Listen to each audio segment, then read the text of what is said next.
श्रीमद् भगवद गीता के पास आपके हर प्रश्न का उत्तर है। चाहे आपकी कोई भी परेशानी हो, कोई भी इच्छा हो, श्रीमद् भगवद गीता आपके हर प्रश्न का उत्तर देती है, आपकी हर समस्या का हल देती है। चाहे वो परेशानी आपके मन की हो या धन की हो या आपके शरीर की हो या आपके रिश्तों की हो, आपको अपनी हर समस्या का उत्तर श्रीमद् भगवद गीता में जरूर मिलेगा। आज हम उसी श्रीमद् भगवद गीता के ऐसे 11 अनमोल उपदेश आपको बताएंगे जो आपकी पूरी जिंदगी बदल देंगे। बस आप इन बातों को वीडियो के अंत तक ध्यान से सुनिए। जो भी व्यक्ति इस वीडियो को अंत तक सुनेगा, उसे अपनी जिंदगी, उसे अपनी हर परेशानी का हल अवश्य मिलेगा। उसे अपनी जिंदगी में जो कुछ भी चाहिए वो उसे जरूर मिलेगा। श्रीमद् भगवद गीता का सबसे पहला उपदेश यही है कि कोई अगर आपका अपना है या कोई आपसे बड़ा है तो उसका अपने प्रति गलत व्यवहार कभी भी सहन नहीं करना चाहिए। ये गीता का उपदेश हमारी जिंदगी से भी जुड़ा है। हम भी अपने मन की अधिकतर तकलीफों को ये सोचकर जिंदगी भर सहते रहते हैं कि ये तो मेरा अपना है, ये तो मेरा बड़ा है, इसको हम कैसे कुछ कह सकते हैं।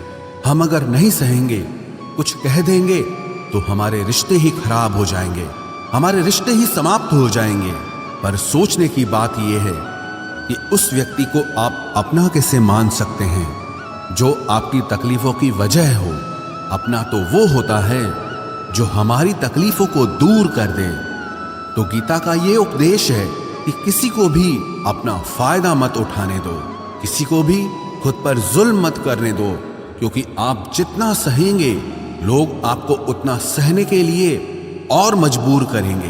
गीता का पहला अध्याय जिसका नाम अर्जुन विषाद योग और दूसरा अध्याय जिसका नाम सांख्य योग है, उसके आरंभ में अर्जुन ने श्री कृष्ण के आगे अपना दुख प्रकट किया है कि हे केशव, मैं कौरवों से कैसे युद्ध कर सकता हूं?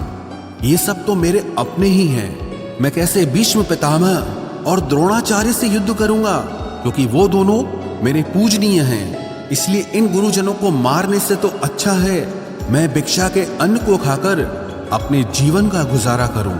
और जिन कौरवों से मैं युद्ध करने जा रहा हूं वो सब धृतराष्ट्र के पुत्र मेरे भाई ही हैं, मेरे अपने ही हैं। इन सबको मारने से अच्छा है कि मैं सन्यासी बन जाऊं। तो श्री कृष्ण ने अर्जुन से कहा कि यहाँ कौन अपना है और कौन पराया है। जो अधर्म करता है उसके साथ युद्ध करना तुझे मोक्ष और मुक्ति देगा।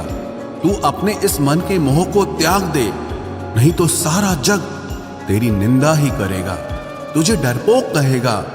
बात अपने पराये की नहीं है, बात धर्म और अधर्म की है, बात सही और गलत की है। अगर तू गलत को सहेगा, उसका अंत नहीं करेगा, तो गलत करने वाले को और बल मिलेगा, वो और भी गलत करेगा। इसीलिए मन के मोह को त्याग करके तू युद्ध कर। महाभारत की एक और कहानी भी है।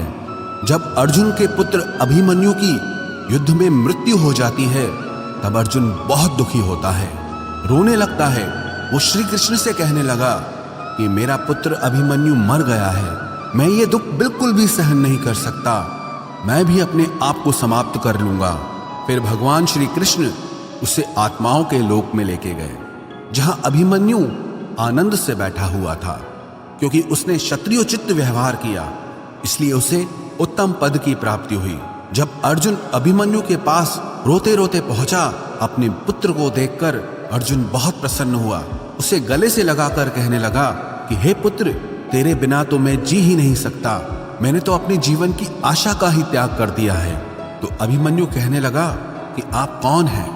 अर्जुन बोला, मैं तेरा पिता हूं, तू मेरा पुत्र है अभिमन्यु। तो अभिमन्यु कहने लगा कि कौन पिता कौन पुत्र, मेरे हजारों जन्म हुए हैं, किसी जन्म में आप मेरे पिता बनते हैं और किसी जन्म में मैं आपका पिता बनता हूं। आत्मा का न कोई माता होता है न कोई पिता होता है। जब अर्जुन ने देखा कि मेरा पुत्र मुझे पहचान भी नहीं रहा तो उसका सारा मोह खत्म हो गया। इसलिए गीता के इस उपदेश को ठीक से समझ लो कि यहाँ कोई अपना पराया नहीं है। जो बुरे वक्त में तकलीफ के वक्त में हमारा साथ दे, सिर्फ वही हमारा अपना है, बाकी सब पराए हैं। गीता का दूसरा उपदेश यह है कि जो चला गया है कभी उसका दुख मत करो, और जो आने वाला है उसकी बिल्कुल भी चिंता मत करो। जब महाभारत का युद्ध चल रहा था तब अर्जुन ने श्री कृष्ण से कहा कि अगर यह युद्ध हुआ तो करोड़ों लोग मारे जाएंगे। जो सैनिक और योद्धा इस युद्ध में मारे जाएंगे उनकी स्त्रियों का क्या होगा, समाज कैसे आगे बढ़ेगा। और भी बहुत सी बातें अर्जुन ने विस्तार से कही हैं। तो भगवान श्री कृष्ण ने कहा, अशोच्यानन्व शोचस्त्वम प्रज्ञावादांश भाषसे गतासून अगतासूश्च नानुशोचन्ति पंडिताः। श्री कृष्ण बोले, हे अर्जुन, तू बड़ी बड़ी ज्ञानियों जैसी बातें करता है, लेकिन जो सच में ज्ञानी होता है, वो जो लोग मर चुके हैं, जा चुके हैं या एक दिन जाने वाले हैं, उनकी चिंता नहीं करता है, उनका दुख नहीं करता है। तेरे हाथ में कुछ भी नहीं है, तू चाहकर भी कुछ कंट्रोल नहीं कर सकता। जीवन और मरण ये तो प्रकृति की नियति है। इसीलिए जो ज्ञानी होता है वो किसी के मरने पर भी रोता नहीं है। ज्ञानी जन ना ही बीते हुए कल का शोक करते हैं और ना ही आने वाले कल की चिंता करते हैं। इसीलिए जो होने वाला है वो होकर ही रहता है, और जो नहीं होने वाला है वो कभी नहीं होगा। ऐसा निश्चय जिसको समझ में आ जाता है, जिसकी बुद्धि में आ जाता है, उसे कभी कोई चिंता नहीं सताती, कोई दुख नहीं सताता। हमारे सारे दुखों का कारण ही यही है। या तो हम जो वक्त गुजर चुका है उसे सोच सोचकर परेशान होते रहते हैं, या भविष्य की चिंता कर करके खुद को बीमार कर देते हैं, नष्ट कर देते हैं। गीता का ज्ञान हमें यही सिखाता है कि ना तो हम बीता हुआ कल बदल सकते हैं और ना ही आने वाले कल पर कंट्रोल कर सकते हैं। हमारे हाथ में सिर्फ वर्तमान है, सिर्फ आज का ही पल है। हमारा 98% तनाव और चिंताएं भूतकाल और भविष्यकाल के बारे में सोचते रहने से होता है। हम हमेशा उसी में ही जीते रहते हैं, मगर वर्तमान में कभी नहीं जीते, इस पल को कभी नहीं जीते। जब आप वर्तमान का पूरा आनंद लेना सीख जाओगे, तभी आपकी जिंदगी से तनाव कम होगा, चिंताएं खत्म होगी। वर्तमान में जीना एक बहुत बड़ी उपलब्धि है। हमारे हाथ में भी सिर्फ आज का ही पल है। हमें जो भी करना है आज ही करना है। कभी भी ये सोचकर समय को नष्ट नहीं करना चाहिए कि अभी मेरे पास बहुत समय बचा है। एक गुरुजी ने अपने एक शिष्य को पारस का पत्थर दिया। उनका वो शिष्य बहुत आलसी था, हर काम को कल पे टाल देता था। तो गुरुजी ने उसे कहा कि मैं तुझे ये पारस पत्थर दे रहा हूं। इस पारस पत्थर से जब तू लोहे को स्पर्श कराएगा तो वो लोहा स्वर्ण बन जाएगा, सोना बन जाएगा। और ये पारस पत्थर मैं तुझे 1 महीने के लिए दे रहा हूं। जब 1 महीना समाप्त हो जाएगा तब मैं तुझसे ये पत्थर वापस ले लूंगा। तब तक तू इस पत्थर को अपने पास ही रख। गुरुजी का वो शिष्य बाजार में लोहा खरीदने के लिए गया। जब बाजार में वो लोहा खरीदने पहुंचा तो उसे लोहे का वो रेट बहुत महंगा लगा। उसने कहा थोड़े दिन रुक के ले लूंगा, जब लोहे का रेट कम हो जाएगा। पर उसकी बुद्धि में ये बिल्कुल नहीं आया कि इस लोहे को मैं सोना बनाकर बहुत अधिक धन बना सकता हूं। लेकिन उसके मन की सुस्ती, उसके मन का आलस्य, उसकी वजह से उसने उस काम को कल पे टाल दिया। ऐसे ही करते करते पूरा महीना समाप्त हो गया। फिर गुरुजी उस शिष्य के पास आ पहुंचे कि बताओ तुमने कितना सोना बनाया। शिष्य बोला कि मैंने तो अभी सोना बनाना शुरू भी नहीं किया। तो गुरुजी ने कहा मुझे मेरा वो पारस पत्थर वापस चाहिए। शिष्य बोला कि नहीं, मुझे थोड़ा वक्त दीजिए, मैं थोड़ा सोना बनाना चाहता हूं। गुरुजी ने कहा कि ये पारस पत्थर पूरा 1 महीना तेरे पास था, पर तू कुछ नहीं कर पाया, लेकिन अब समय समाप्त हो चुका है। ऐसे ही ये हमारा जीवन है, हमारी जिंदगी है, और ये समय ही पारस पत्थर है।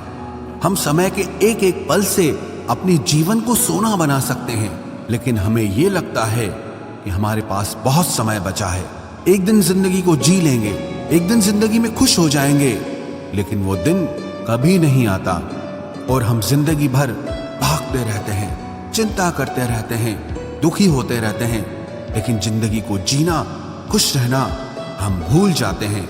इसलिए गीता का ज्ञान हमें यह सिखाता है कि आप आज में जीना सीखो, इस पल में जीना सीखो। गीता का तीसरा उपदेश यह है कि मौत से डरना बिल्कुल व्यर्थ है। श्री कृष्ण ने गीता में कहा है कि यह संसार मृत्यु लोक है। जिसका भी जन्म हुआ है वो एक दिन जरूर मर जाएगा। जिसका आरंभ हुआ है उसका अंत अवश्य होगा। हम इसे रोक नहीं सकते। जैसे हम रोज कपड़े बदलते हैं, वैसे ही हमारी आत्मा नया शरीर धारण करती है। मृत्यु सिर्फ इस जीवन का एक नया आरंभ है, इस जीवन का अंत नहीं है। आत्मा कभी नहीं मर सकती और ना ही उसे कोई मार सकता है, लेकिन मौत का डर मनुष्य को सबसे ज्यादा लगा रहता है। मौत का दुख भी इंसान को सबसे ज्यादा होता है। एक पेड़ में दो पक्षियों का जोड़ा रहता था। उन दोनों को एक दूसरे से बहुत प्रेम था। उन्होंने साथ जीने मरने की कस्में खाई थी। एक दिन वहां एक शिकारी आया और उसने एक तीर चलाकर वहां पेड़ पर बैठे मादा पक्षी को मार दिया।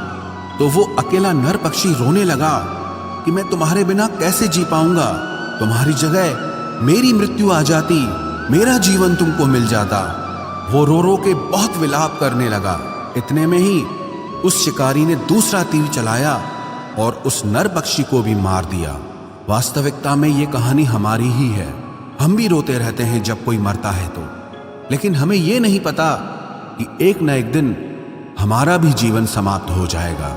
हम भी उसी मृत्यु के पेड़ पे ही बैठे हैं, लेकिन शरीर का मिटना हमारा अंत नहीं है। श्री कृष्ण ने अर्जुन से कहा कि हे अर्जुन, तेरे और मेरे अनंत जन्म हुए हैं। तुझे कुछ भी याद नहीं है, लेकिन मुझे सब याद है।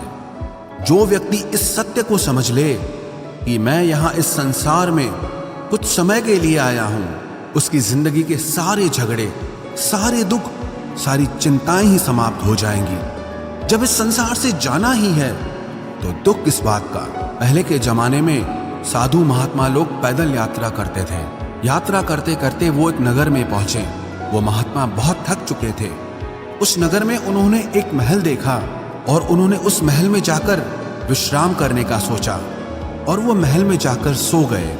जब उस महल में वहां का राजा पहुंचा तो अपने पलंग पर उस महात्मा को सोता देखकर बहुत हैरान हो गया। राजा उस महात्मा से पूछने लगा कि तुम मेरे महल में कैसे घुस आए और मेरे बिस्तर पर सो रहे हो। महात्मा कहने लगा, ये तुम्हारा महल है? मुझे तो लगा ये धर्मशाला है। तो राजा ने कहा, आपको मेरा महल धर्मशाला कैसे लगा? तो महात्मा ने राजा से प्रश्न किया कि तुमसे पहले इस महल में कौन रहता था? तो वो राजा बोला कि मुझसे पहले मेरे पिता यहाँ पर रहते थे और उससे पहले मेरे दादाजी यहाँ पर रहते थे। तो महात्मा ने फिर प्रश्न किया कि क्या तुम इस महल में हमेशा रहोगे या तुम्हारे बाद कोई और रहेगा? तो राजा कहने लगा कि मेरे बाद मेरा पुत्र इस महल में रहेगा। तो महात्मा राजा से कहने लगे कि जिस जगह पर रहने वाले बार बार बदल जाते हो उसे घर कैसे कह सकते हो? वो तो धर्मशाला ही है। इसीलिए तेरे महल को धर्मशाला समझकर मैं इसमें रात बिताने के लिए आ गया। धर्मशाला जान जग को, जीव सब मेहमान है। मोह किससे मत करो, सब स्वप्न का सामान है। यदि हम भी इस बात को समझ लें कि हम यहाँ कुछ समय के लिए आए हैं, आनंद करने के लिए आए हैं, खुश रहने के लिए आए हैं, तो हमारे सारे दुख ही समाप्त हो जाएं।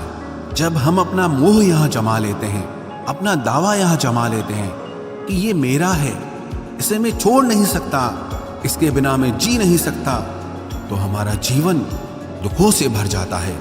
इसलिए जीवन में मृत्यु का भय त्याग करके जीवन का प्रतिपल आनंद लेना चाहिए।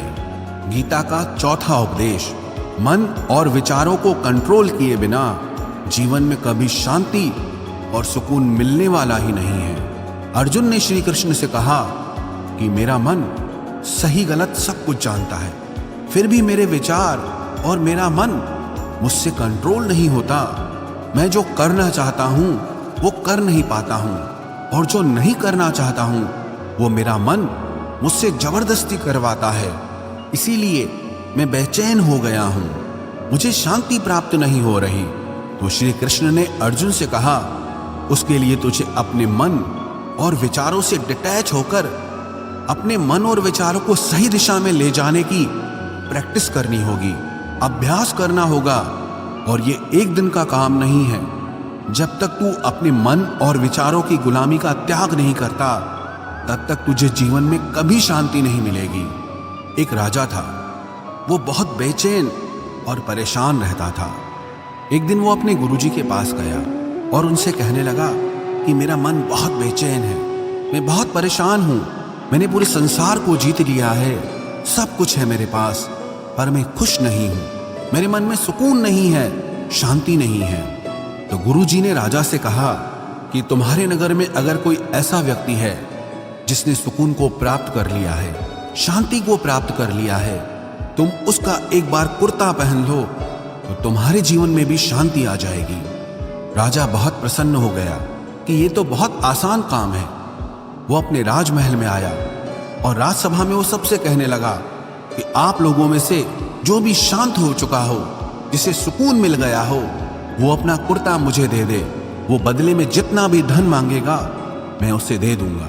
सब लोग एक दूसरे का मुंह देखने लगे। पैसों का लालच आया, लेकिन सबको एक दूसरे की सच्चाई पता थी, क्योंकि किसी की जिंदगी में भी शांति और सुकून नहीं था। सब अपना सर झुकाकर वहां पर खड़े हो गए। फिर उस राजा ने पूरे नगर में ढिंढोरा पिटा दिया कि जिसे भी शांति प्राप्त हो चुकी हो, सुकून प्राप्त हो चुका हो, वो मेरे पास आकर अपना कुर्ता दे दे। वो जितना कहेगा उससे उतना ही धन दिया जाएगा। लेकिन एक भी व्यक्ति ऐसा नहीं मिला जिसे शांति प्राप्त हो चुकी हो। वास्तविकता में जब कोई मरता है तब हम कहते हैं कि वो फलां व्यक्ति आज शांत हो गया। कभी किसी जिंदा इंसान के लिए नहीं सुना कि एक जीता जागता इंसान शांत हो गया है। राजा के सैनिक पूरे शहर में ढूंढते रहे, फिर उन्हें पेड़ के नीचे एक महात्मा तपस्या करता दिखा, जिसके चेहरे पे एक शांति थी, सुकून था। वो सैनिक उस महात्मा के पास आकर पूछने लगे कि क्या आपने शांति प्राप्त कर ली है, सुकून प्राप्त कर लिया है? महात्मा ने कहा, मैं पूरी तरह से शांत हूं। तो सैनिक उसे राजा के पास ले आए। राजा ने उस महात्मा से प्रश्न किया कि क्या आपको शांति और सुकून प्राप्त हो चुके हैं? वो महात्मा कहने लगे, महाराज, मैं पूरी तरह से शांत हूं, मुझे कोई चिंता नहीं, मुझे किसी चीज की लालच नहीं, मुझे कोई इच्छा नहीं है। तो राजा भी बहुत प्रसन्न हो गए कि आखिर वो व्यक्ति मिल ही गया जिसे शांति की प्राप्ति हो चुकी है, जिसे सुकून प्राप्त हो चुका है। तो राजा उस महात्मा से कहने लगे कि हे महात्मा, आप कृपया करके अपना कुर्ता मुझे दे दीजिए, बदले में आप जो मांगेंगे मैं आपको दे दूंगा। वो महात्मा कहने लगे कि महाराज, सुकून और शांति तो मुझे मिल चुके हैं, लेकिन क्या करूं, मेरे पास कुर्ता ही नहीं है पहनने के लिए जो मैं आपको दे सकूं। जब राजा ने उस महात्मा की ये बात सुनी कि इस महात्मा के पास कुर्ता भी नहीं है पहनने के लिए, उसके बाद भी ये महात्मा एकदम शांत है, इसके जीवन में सुकून है, मैं सारी जिंदगी धन को जोड़ने में लगा रहा, दुनिया जीतने में लगा रहा, लेकिन मुझे शांति नहीं मिली, सुकून नहीं मिला। क्योंकि शांति और सुकून बाहर की चीज नहीं है, अपने भीतर की चीज है। इसीलिए जब तक कोई व्यक्ति अपने मन और विचारों को कंट्रोल नहीं करता, तब तक उसके जीवन में सुकून और शांति नहीं आती। और गीता का उपदेश हमें यही सिखाता है कि जीवन में शांति चाहिए तो मन को शांत करना सीखो। गीता का 5वां उपदेश ये है कि वासना, क्रोध और लालच सर्वनाश का कारण है, नरक का द्वार है। जिस भी मनुष्य में ये 3 अवगुण होते हैं, वो हमेशा दूसरों को दुख पहुंचाकर अपने ही सुख और स्वार्थ की पूर्ति करता रहता है। किसी भी चीज की हद से ज्यादा वासना करना और क्रोधी स्वभाव होना और मन में लालच होना उसके जीवन के सुख को समाप्त कर देते हैं, उसके सारे रिश्तों में जहर भर देते हैं। इन्हें नरक का द्वार इसीलिए कहा गया है क्योंकि जिस इंसान में अत्यधिक क्रोध है, लालच है, वासना है, उसका पूरा जीवन जहर से भर जाता है, उसको मरने के बाद नहीं, जीते जी यहीं पर नरक का दर्शन होता है। गीता का छठा उपदेश यह है कि सब भगवान एक ही हैं, कोई छोटा बड़ा नहीं है। सब एक परब्रह्म परमात्मा के अलग अलग रूप और नाम हैं। श्री कृष्ण ने गीता के 10वें अध्याय विभूति योग में बताया है कि जितने भी जगत के देवी देवता हैं वो सब मेरी ही विभूति है। मैं ही शिव हूं, मैं ही इंद्र हूं, मैं ही यक्षराज कुबेर भी हूं, मैं ही अग्निदेव हूं, देवताओं के गुरु बृहस्पति भी मैं हूं, समुद्र भी मैं ही हूं, अक्षरों में ओम भी मैं ही हूं, काल का महाकाल भी मैं ही हूं, सारे जगत का नाश, उत्पत्ति और पालन करने वाला भी मैं ही हूं। श्री कृष्ण ने अर्जुन से कहा कि मेरी विभूतियों का कोई अंत नहीं है, इसलिए सब भगवान, सब नाम, सब देवता मेरे ही रूप हैं। इसीलिए तो किसी भी देव या ईश्वर में कभी भेद बुद्धि मत करना, कभी किसी को छोटा बड़ा मत समझना। और गीता का उपदेश हमें यह सिखाता है कभी भी किसी दूसरे के इष्ट को छोटा नहीं समझना चाहिए, या इस बात पर झगड़े फसाद नहीं करने चाहिए कि कौन बड़ा है और कौन छोटा है। गीता का 7वां उपदेश यह है, सुख की इच्छा ही आखिर में हमारे दुखों का कारण बनती है। श्री कृष्ण ने अर्जुन से कहा कि मनुष्य जितना सुखों की लालसा और इच्छा करता है उतना ही उसकी इंद्रियां सुख भोग में आसक्त हो जाती है, उतना ही इंसान का मन संसार के सुख और आकर्षण का गुलाम बन जाता है। और जितना सुख के पीछे भागेगा उतना ही उसे दुख के अनुभव से भी गुजरना पड़ेगा, क्योंकि ये संसार का नियम ही है। जो चीजें शुरू में मन को बहुत आकर्षित करती हैं बाद में बहुत दुख देती हैं, और जो चीजें शुरू में मुश्किल लगती हैं, कठिन लगती हैं, बाद में हमें बहुत काम आती हैं। गीता का 8वां उपदेश यह है, जो भी मनुष्य दुनिया के सारे सहारे छोड़कर सिर्फ भगवान को ही अपना सहारा मान लेता है, उसकी हर जरूरत वो ईश्वर पूरी करता है, उसकी हर प्रकार से रक्षा वो परमात्मा ही करता है। अनन्याश्चिन्तयो माम ये जनाः पर्युपासते तेषां नित्याभियुक्तानां योगक्षेमं वहाम्यहम्। जो भी व्यक्ति मुझे ही अपना सहारा मानता है उसका योगक्षेम मैं वहन करता हूँ। योगक्षेमं वहाम्यहम् अर्थात जो चीज नहीं मिली है उसकी प्राप्ति कराना उसका नाम योग है, और जो चीज जीवन में मिली हुई है उसकी रक्षा करना उसका नाम क्षेम है। तो श्री कृष्ण कहते हैं जो मुझ पे डिपेंड हो जाते हैं उनको जो चाहिए वो मैं जरूर देता हूँ, और उनकी हर प्रकार से मैं रक्षा भी करता हूँ। गीता का 9वां उपदेश यह है कि इस संसार में हमारा कुछ भी नहीं है। गीता सार में आपने कई बार सुना होगा कि तुम्हारा क्या गया जो तुम रोते हो, तुम क्या लाए थे जो तुमने खो दिया, तुमने क्या पैदा किया जो नष्ट हो गया, तुमने जो लिया यहीं से लिया, जो कुछ भी दिया यहीं पर दिया।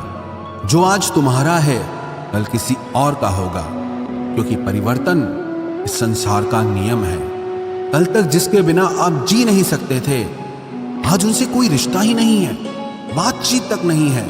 कहाँ गए वो जीवन भर के सारे रिश्ते, वो सारे मित्र जो साथ जीने मरने की बातें करते थे, आज पता भी नहीं कि वो लोग कहाँ चले गए।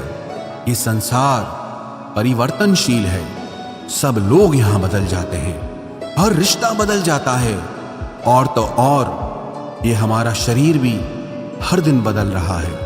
बचपन से जवानी, जवानी से बुढ़ापा, और एक दिन ये शरीर हमारा साथ छोड़ देता है। तो किसके लिए रोना और किसकी चिंता करना। हम सारी जिंदगी चीजों को, रिश्तों को, जिंदगी को बनाने में, सजाने में, संवारने में लगे रहते हैं, लेकिन एक दिन सब कुछ बिखर जाता है। सारी जिंदगी जिस संपत्ति, जिन रिश्तों के लिए हम लड़ते रहते हैं, एक दिन सब कुछ छोड़ करके हमें इस दुनिया से जाना पड़ता है। गीता का 10वां उपदेश हमें यह सिखाता है कि किसी से भी हद से ज्यादा मोह कभी मत करना। श्री कृष्ण ने गीता का पूरा ज्ञान ही अर्जुन के मोह को नष्ट करने के लिए कहा है।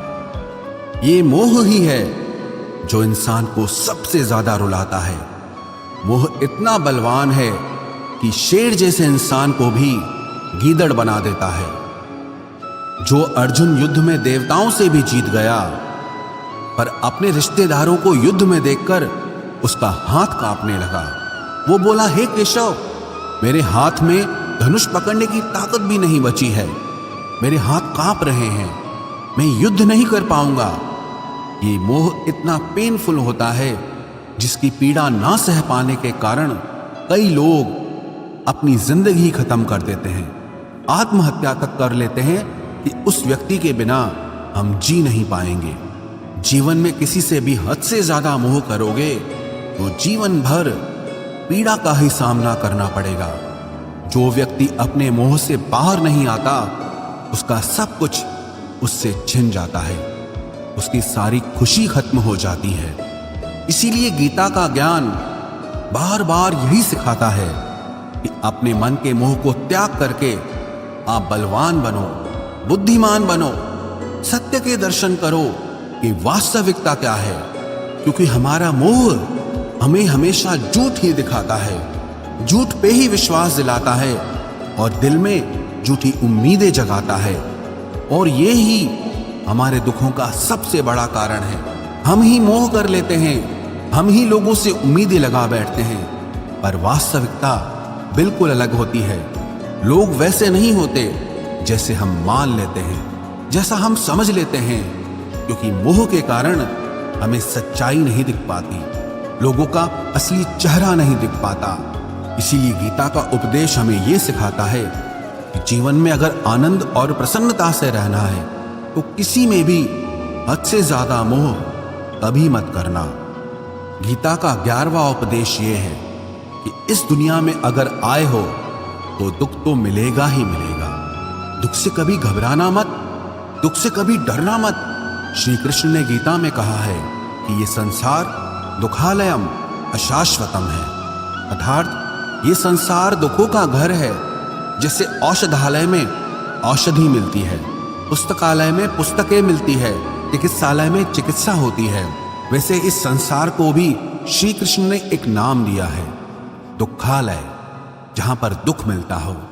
दुख तो यहां हर किसी के जीवन में आता ही है, लेकिन अगर दुख आया है तो सुख भी आएगा। इसीलिए दुख से कभी डरना नहीं चाहिए, क्योंकि ये संसार दुखालय भी है और अशाश्वत भी है। अशाश्वत का मतलब ही यही होता है कि यहाँ परमानेंट कुछ भी नहीं है, यहाँ सब कुछ बदल जाता है। दुख सुख में बदल जाता है और सुख दुख में बदल जाता है। सम्मान अपमान में और अपमान सम्मान में बदल जाता है। खुशी दर्द में और दर्द खुशी में कभी भी बदल जाती है। जीत हार में और हार जीत में यहाँ कभी भी कुछ भी बदल सकता है। कुछ भी परमानेंट नहीं है, ना ही हम परमानेंट हैं, ना ही हमसे जुड़ी कोई चीज यहाँ पर परमानेंट है, क्योंकि ये संसार अशाश्वत है, शाश्वत नहीं है। यहाँ सब कुछ बदलने वाला है, यहाँ कुछ भी परमानेंट नहीं रहेगा। तो आपका दुख भी परमानेंट नहीं रहेगा, इसीलिए दुख से कभी भी डरना नहीं चाहिए। गीता का ये उपदेश हजारों साल पुराना है, लेकिन आज भी नए से नया है। पूरे विश्व में गीता को सबसे ज्यादा पढ़ा गया है और सबसे कम समझा गया है। श्रीमद् भगवद गीता के ये उपदेश अगर कोई व्यक्ति ठीक से समझ ले और उसे अपनी जिंदगी में उतार ले तो ये पक्की बात है, वो अपनी जिंदगी में जो चाहे वो हासिल कर सकता है। अपने जीवन की हर समस्या से वो एक पल में बाहर आ सकता है। श्रीमद् भगवद गीता के इस दिव्य उपदेश को हमें बार बार सुनना चाहिए, हर रोज सुनना चाहिए। जब भी जीवन में कोई चिंता या परेशानी आए तो एक बार इस उपदेश को जरूर सुन लेना और मन में ये विश्वास रखना कि गीता का ये उपदेश आपकी जिंदगी की हर परेशानी में आपको राह अवश्य दिखाएगा।